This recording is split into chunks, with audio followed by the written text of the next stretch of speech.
जय श्री राम सभी को। मैं आज नववर्ष की शुरुआत श्री रामचरितमानस के पाठ के साथ कर रही हूँ। यह पाठ मैं हिंदी में कर रही हूँ, जिससे रामायण में क्या लिखा है यह मैं और आप सभी बहुत ही अच्छे भाव से समझ सकें। यह सभी हर रोज मेरी एक वीडियो आएगी जिसमें सिर्फ रामचरितमानस का पाठ होगा। आप सभी मेरे साथ रामचरितमानस का पाठ आरंभ करें। इसे सुनकर आप भी इसका पाठ कर सकते हैं। अगर आपको यह रामचरितमानस का पाठ पसंद आता है तो आप इसे लाइक, शेयर एंड सब्सक्राइब करें। जय श्री राम। गोस्वामी तुलसीदास जी की संक्षिप्त जीवनी। प्रयाग के पास चित्रकूट जिले में राजापुर नामक एक ग्राम है। वहाँ आत्माराम दुबे नाम के एक प्रतिष्ठित सरयू पर प्राणी ब्राह्मण रहते थे। उनकी धर्मपत्नी का नाम तुलसी था। संवत 1554 की श्रावण शुक्ल सप्तमी के दिन अभुत मूल नक्षत्र में इन्हीं भाग्यवान दंपति के यहाँ 12वें महीने तक गर्भ में रहने के पश्चात गोस्वामी तुलसीदास जी का जन्म हुआ। जन्मते समय बालक तुलसीदास जी रोए नहीं, किंतु उनके मुख से राम का शब्द निकला। उनके मुख में 32 दांत मौजूद थे। उनका डील डॉल 5 वर्ष के बालक सा था।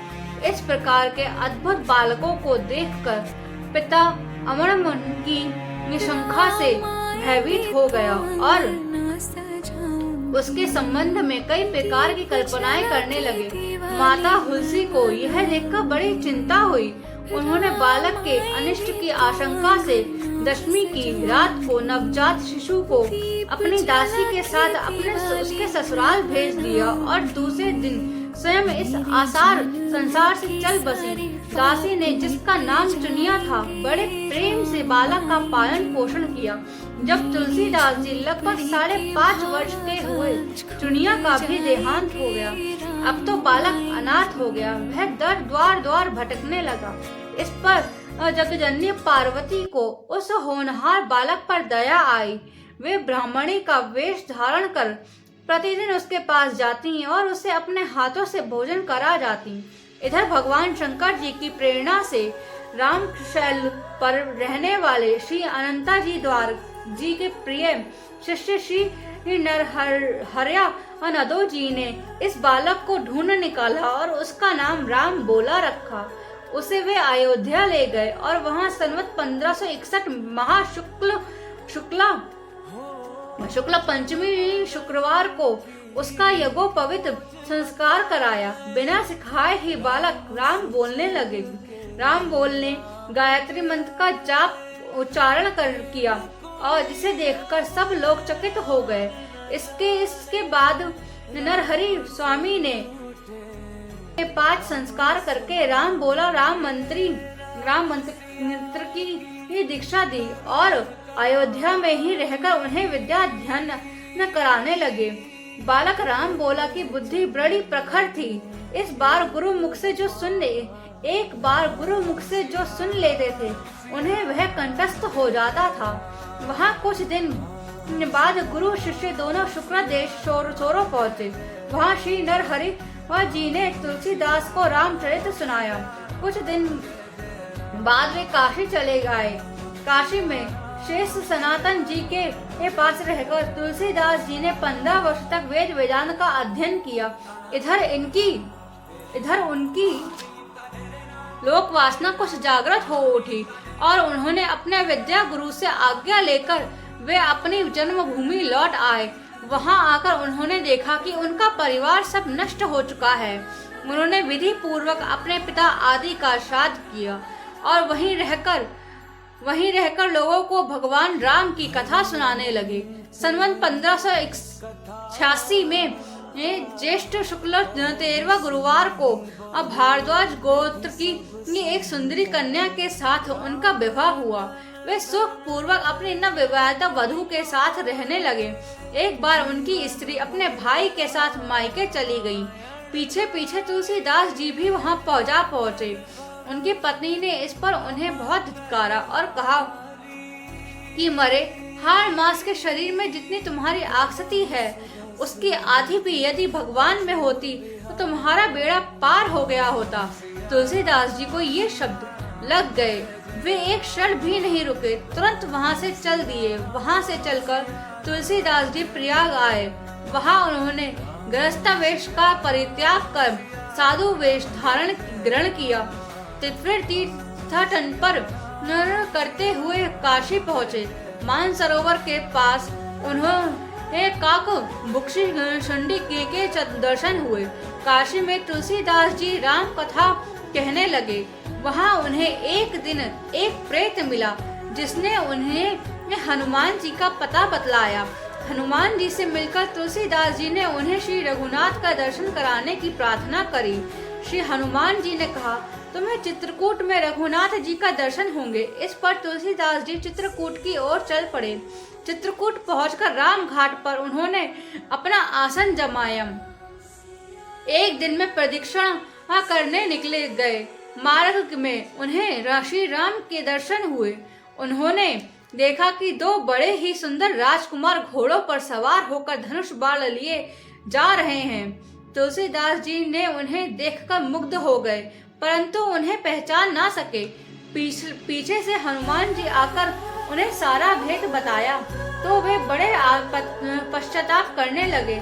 हनुमान जी ने उन्हें सांत्वना दी और कहा, प्रातः काल फिर दर्शन होंगे। संवत 1607 में की मौनी अमावस्या बुधवार के दिन उनके सामने भगवान श्री राम पुनः प्रकट हुए। उन्होंने बालक रूप में तुलसीदास जी को कहा, बाबा हमें चंदन दो। हनुमान जी ने सोचा वे इस बार कभी कहीं धोखा न खा जाएं, इसलिए उन्होंने तोते का रूप धारण करके यह दोहा कहा। चित्रकूट के घाट पर भय संतन की भीड़, तुलसीदास चंदन घिसे तिलक करत देत रघुवीर। सियावर राम जय जय राम, मेरे प्रभु राम जय जय राम।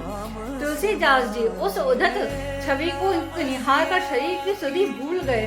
भगवान अपने हाथों से चंदन लेकर अपने तुलसीदास जी के मस्तक पर लगाया और अंतर ध्यान हो गए। संवत 1628 में हनुमान जी की आज्ञा से अयोध्या की ओर चल पड़े। उन दिनों प्रयाग में माघ मेला था। वहाँ कुछ दिन वे ठहर गए।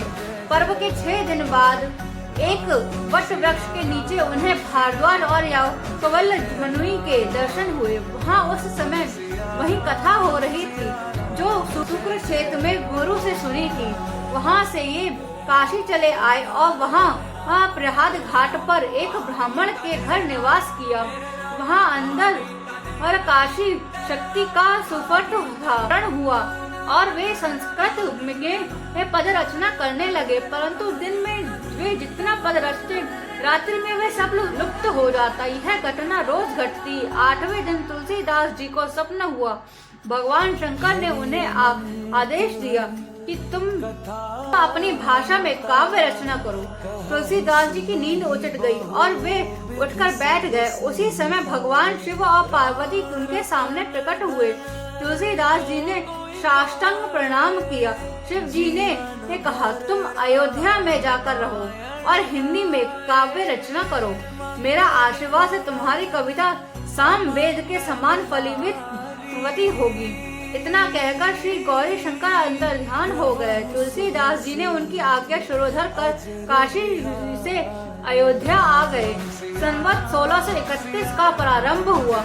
उस साल रामनवमी के दिन प्रायः वैसा ही योग था जैसे ये त्रेता युग में राम जन्म के दिन था। उस दिन प्रातः काल तुलसीदास जी ने श्री रामचरितमानस की रचना प्रारंभ की। 2 वर्ष 7 महीने 26 दिनों में ग्रंथ का समाप्ति हुई। 1633 में के मार्गशीर्ष शुक्ल पक्ष में राम विवाह के दिन 7 कांड पूरे हुए। इसके बाद भगवान की आज्ञा से तुलसीदास जी ही चले आए और वहां उन्होंने भगवान विश्वनाथ का और माता अन्नपूर्णा को श्री रामचरितमानस सुनाया। रात को पुस्तक श्री विश्वनाथ जी के मंदिर में रख दी। सवेरे जब पट खोला गया उस पर सबसे ऊपर लिखा हुआ पाया गया, सत्यम शिवम सुंदरम, और नीचे भगवान शंकर जी की सिहाई थी। उस समय उपस्थित लोगों ने सत्यम शिवम सुंदरम की आवाज अपने कानों से सुनी।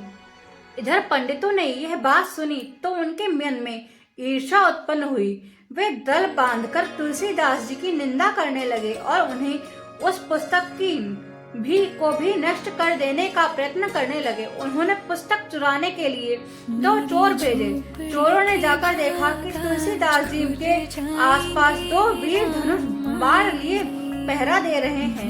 वे बड़े ही सुंदर, श्याम और गौर वर्ण के थे। उन्होंने उनके दर्शन से चोरों की बुद्धि शुद्ध हो गई। उन्होंने उसी समय चोरी करना छोड़ दिया और भजन में लग गए।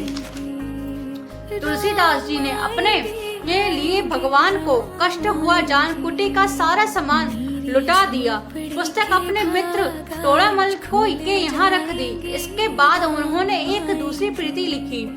उसी के आधार पर दूसरी प्रतिलिपियां तैयार की जाने लगी। पुस्तक का प्रचार दिनों दिन बढ़ने लगा। इधर पंडितों ने और कोई उपाय न देखकर श्री मधुसूदन सरस्वती जी को उस पुस्तक को देखने की प्रेरणा दी। श्री मधुसूदन सरस्वती जी ने उसे देखकर बड़ी प्रसन्नता के साथ प्रकट की और उस पर यह संपत्ति लिखी। आनंद कानंद हंसिम तुलसी मरण दारुण कविता मंजरी भाति राम भ्रमर भूषिता। सियावर राम मेरे प्रभु राम, सियावर राम मेरे प्रभु राम। इस पर काशी रूपी आनंद वन में ये तुलसीदास जी चलता फिरता तुलसी का पौधा है। उसकी कविता रूपी मंजरी बड़ी ही सुंदर है, जिस पर श्री राम रूपी भंवरा सदा मंडराया करता है। पंडितों को इस पर भी संतोष नहीं हुआ। तब पुस्तक की परीक्षा का उपाय सोचा गया। भगवान श्री विश्वनाथ के सामने तब उससे ऊपर वेद, उसके नीचे शास्त्र, उसके नीचे पुराण और उसके नीचे रामचरितमानस रखा दिया गया। मंदिर बंद कर दिया गया। प्रातः काल जब मंदिर खोला गया तो लोगों ने देखा कि श्री रामचरितमानस वेदों के ऊपर रखा हुआ है। अब तो पंडित लोग बड़े लज्जित हुए। उन्होंने तुलसीदास जी से क्षमा मांगी और भक्ति से उनका तरणोदक लिया। तुलसीदास जी अब 80 ही घाट पर रहने लगे। रात को एक दिन कलयुग मृत रूप धारण करके उनके पास आया और उन्हें त्रास देने लगा। गोस्वामी जी ने हनुमान जी का ध्यान किया। हनुमान जी ने उन्हें विनय के पद रचने को कहा। इस पर गोस्वामी जी ने विनय पत्रिका लिखी और भगवान के चरणों में उसे समर्पित कर दी। श्री राम ने उस पर अपने हस्ताक्षर कर दिए और तुलसीदास जी को निर्भय कर दिया। संवत 1680 श्रावण कृष्ण तृतीया शनिवार को 80 घाट पर गोस्वामी जी ने राम राम कहते हुए अपना शरीर का परित्याग कर दिया। बोलो गोस्वामी तुलसीदास जी की जय, श्री रामचरितमानस की जय, जय सिया राम, जय सिया राम, जय जय सीताराम।